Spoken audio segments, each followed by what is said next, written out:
7/23/08, Orange County Sheriff's Office interview room. It's 3:51 p.m. Corporal Eric Edwards, Homicide, and also in the room, Detective Dorothy Rivera, Homicide. and Amy Huizenga. Amy, you came in voluntarily to assist us with a timeline, just knocking a full timeline out about what you may have knowledge of in regards to missing persons report. And I'd like to go back through that real quick. If you don't mind, state your full name and date of birth for me. Amy Jennifer Huizenga was born July 19th, 1984. And for Gail, can you spell your last name, please? Huizenga. I was going to tell you to do that. Okay. You've already filed an Orlando Police Report, 08-307-930, I believe it was, in regards to theft of checks, and our economics unit is assisting with that. Is that something you want to press charges for? Yes, sir. Okay. I want to go over these highlighted notes first, then we'll go through the calendar book that we just filled out. First thing noted, first I'd like to go over your group of friends, the names that we're going to be referring to. Ricardo Morales, who is the ex-boyfriend of Caylee, who I live with currently, sleeping on their couch. And JP Chat, who I also live with, who is way less involved in this story and didn't really like Caylee to begin with. And Troy Brown, who is my previous roommate up until about 6 weeks ago. Melissa. And Melissa, I do not know her last name, who is the girl that Troy is talking to right now. And Will. And Will Waters, who is a good friend of mine. I work with him at Houlihan's. What's your address at Ricardo's? It's 232 North Glenwood. I don't remember the zip code. That's okay.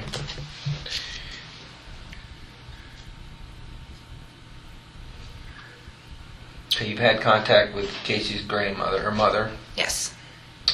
and she found your flight papers or some flight papers regarding your Puerto Rico trip in the car. Written, not in the car. I think that was something she called me about yesterday, and she found it on a piece of paper somewhere. She didn't tell me where she had found it. Okay, we'll get into the calendar book, but you actually went to new boyfriend Tony's apartment with Grandma. Yes. In the effort to locate the child. Yes, sir. And that you were at the Florida Mall when you first received that phone call from her? Yes, sir. Okay, and that was all discussed already with another detective on recording? Yes. Casey always told you that her parents were crazy, is that what you said? Yes. I always wanted to meet them because I was planning on living with Caylee and her daughter, and I know my mom would want to know the person that, me and if I had a daughter were living with, and I'd been trying for almost a month to meet her parents, but something always came up. Can you tell me about the house issue where you were supposed to rent the house with her? She originally, when I found out that my house was going to be sold, told me that she was pretty much about to buy a place, and that, I could move in with them. That, I was supposed to go see the house with them a few times. It fell through. And then all of a sudden, great news. My mom is going to be signing the house over to me. She's going to get a condo in Winter Park because my grandparents are going to be maybe coming over here from Mount Dora because there's a better facility for my grandfather to be in than what they have in Mount Dora.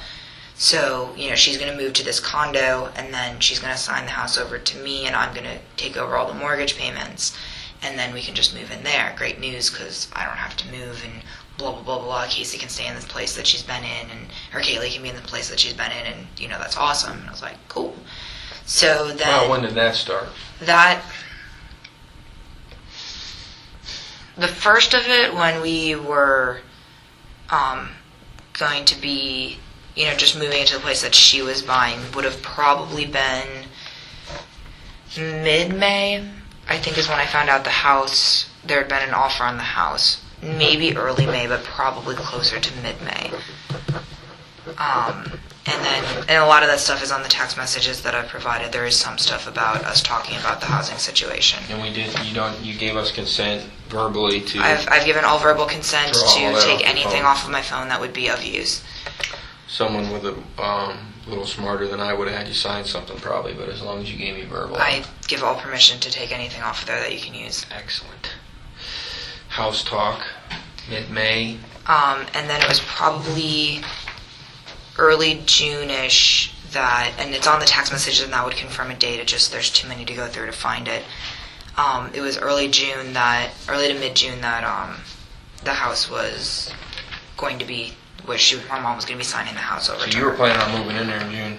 I was planning on moving in there probably on like, I don't remember. There were so many dates that happened that I was supposed to move in and it didn't happen that I don't Okay. know. So a lot of that will be on the text messages, the actual dates of things. But things kept coming up, various stuff happened, and then all of a sudden her mom took it back, but she apparently had 30 days to negate the deal. And then all of a sudden her parents were getting a divorce and all of this various stuff, and she was still going to look for an apartment, we were going to maybe move in and do that, blah, blah, blah, blah. At this point, I had already made other arrangements, which also fell through, but that wasn't anyone's fault. Okay, you said also that last Thursday, which would be the 17th, you spoke with Tony for about an hour and a half. Yes, sir. Okay, we'll talk to that when we go through our timeline then. Babysitter, have you ever seen the babysitter? Never seen the babysitter. I've never spoken to the babysitter. And you've heard Casey refer to the babysitter? As Zanny.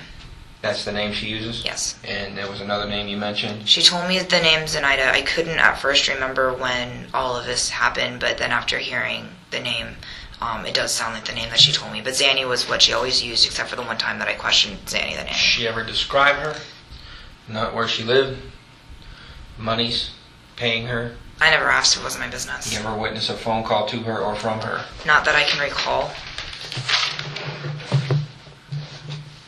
Okay, we're going to go, this is a highlighted point, we'll get to it when we go through the calendar as well, but you mentioned conversations regarding the smell of her car. Yes. I tell you what. Do you want to come back to that? Yeah, because we don't need to make this any longer than it has to be. All right, we'll go to the calendar book. The 14th of May. 2 flat tires. Tell me about that. That one, Ricardo and Troy will be able to talk to you more about later. She told me about it later the next day. She told me about it, but that she wasn't sure, but she's pretty sure she ran something over on 408. Was trying to drive on it, couldn't, and then called Ricardo and Troy to come get her and help. She had 2 flat tires, though. Yes. I think the big thing there is Amy, Ricardo, Troy, and Casey went out that night. Right? Yes. Okay, so we're establishing that's a core group of friends.